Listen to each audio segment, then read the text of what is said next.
Magandang umaga po sa ating mga suking taga-subaybay sa aking YouTube channel.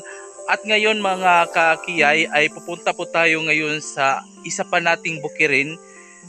Doon po ang pangalan po ay Tabon-Tabon. Kaya samahan niyo po ako dahil ipapakita ko ang ating mga hanap buhay dito po sa probinsya. Kaya tara na mga kakiyay.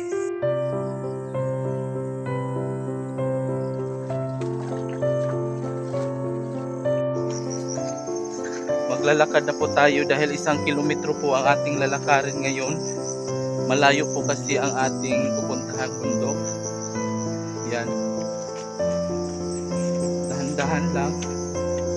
Napakatahimik po dito mga kaibigan. Yan po. Tapahan. May sapa po. Dahan lang po kasi baka masugatan tayo ng ating paa kasi nagpaalang po ako. Napakahirap umakyat dito po guys. Matirik po yung daan sa kahon. Yan.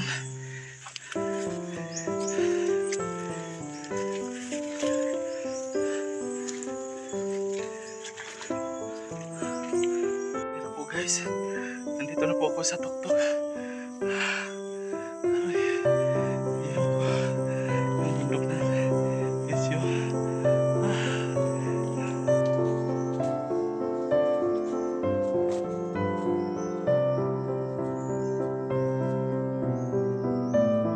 Pagod na ako sa kakalakad mga kakiyay. Mahirap umakyat sa bundok.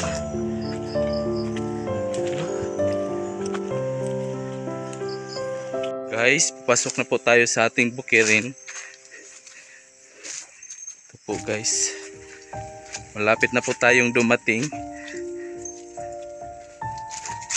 Yan.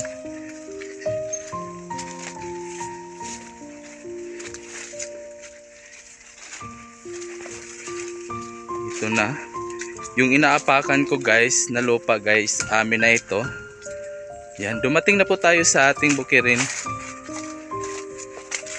Yan. Napakadamo po mga kakiyay. Pasukin na natin. Dito po may mga baka po. Yan.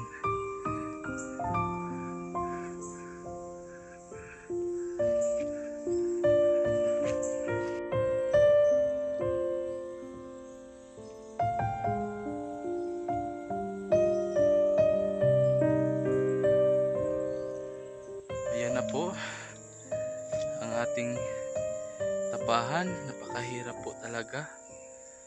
Ay nako, sira na po talaga ito mga kakiyay.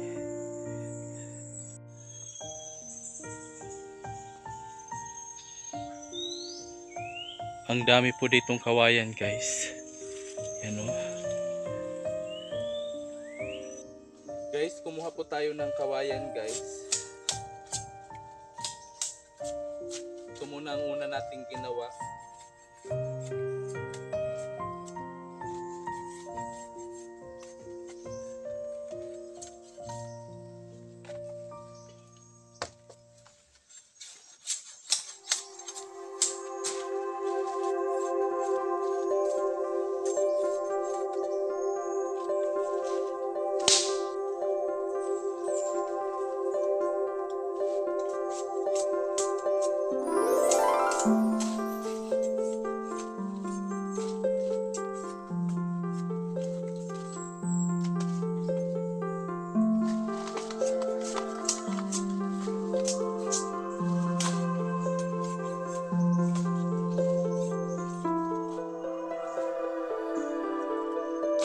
Ito na po yung ating kawayan, nalinisan na natin. Guys, ito na po yung natali na natin ang ating kawayan. Okay. Dalhin na natin doon sa ating nasirang tapahan.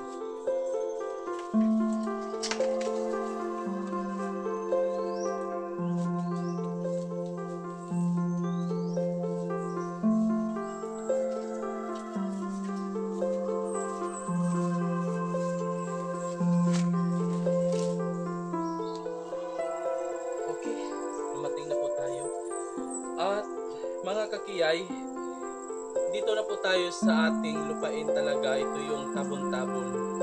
Kanina sinabi ko sa inyo na 1 kilometro po mula sa amin hanggang dito ang kalayo.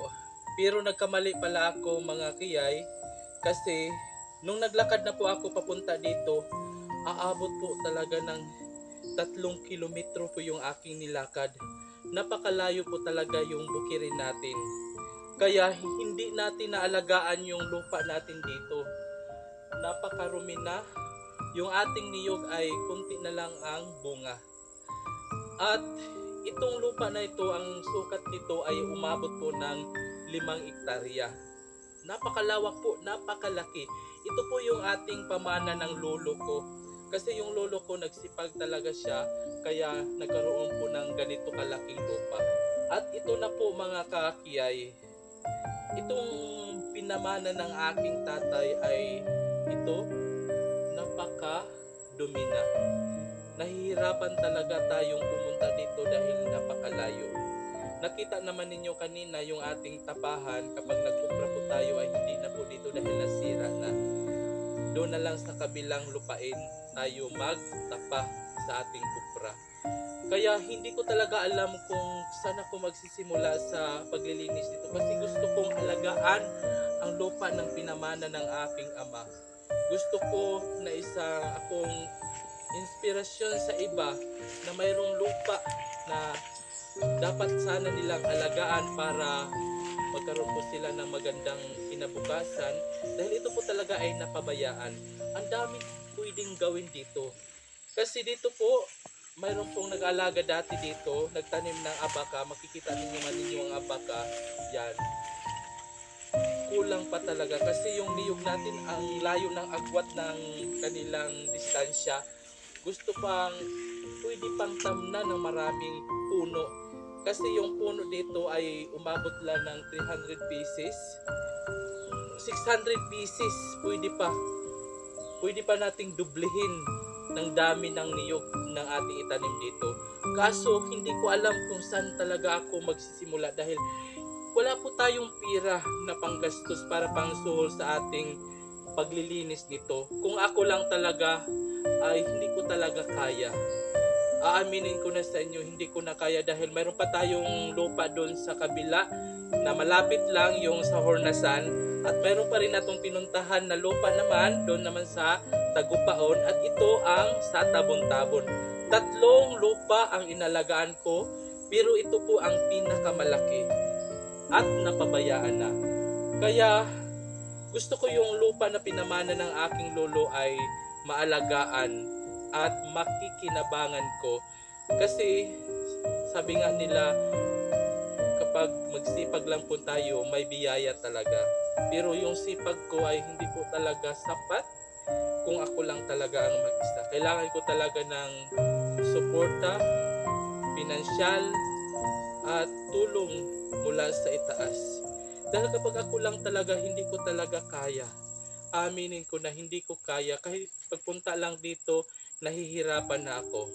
Pero gusto kong subukan at lumaban.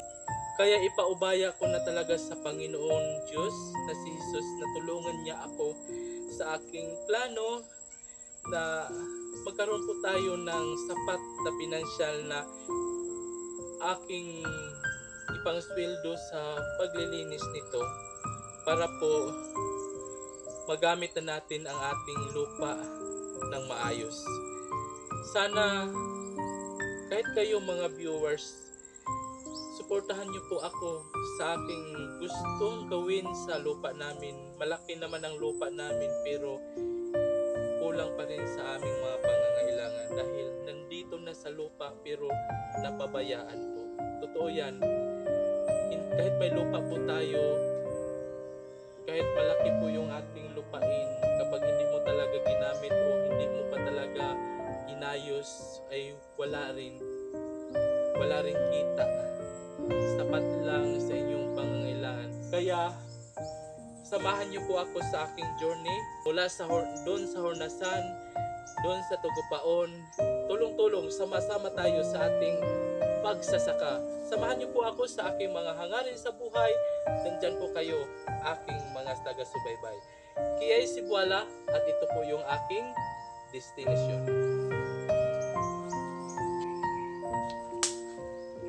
Okay mga kakiyay, ito po yung una nating punong puputulin. Dito po tayo mag-umpisa sa ating paglilinis kung magiging successful ba ang ating plano.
Putol na guys!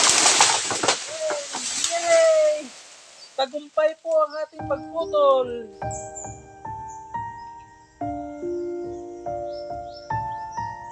Okay guys, ito na po yung dala nating kawayan. Yan. Dandahan lang po tayo mga kakiyay sa ating daan kasi napakahirap.